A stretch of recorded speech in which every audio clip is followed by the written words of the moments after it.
trebalo stoji sa leve strane, vrlo logično.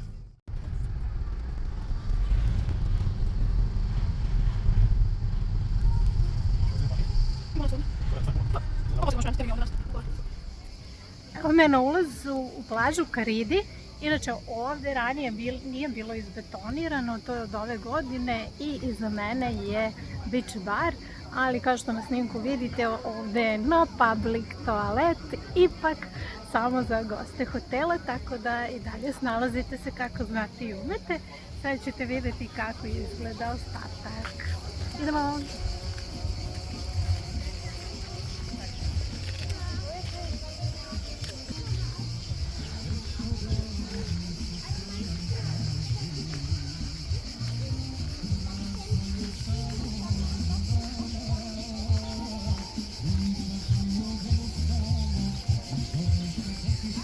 Da vidite i parking malo.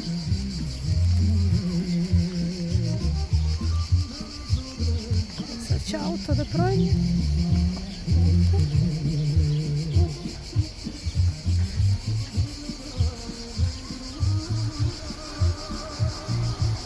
Ali nismo došli zbog parkinga, nego zbog plaže. Plaža.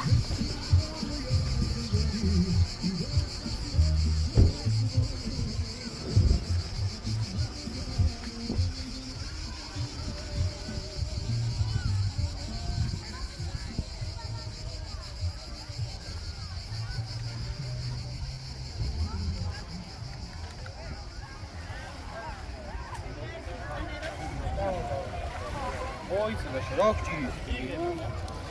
Mira, kako se...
Pazi,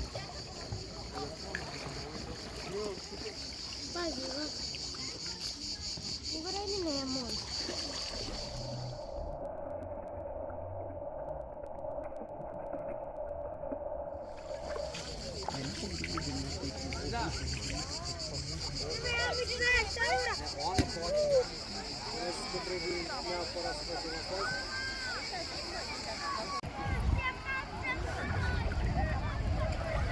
Ne znam da li vidite, voda je odvrtno zelena.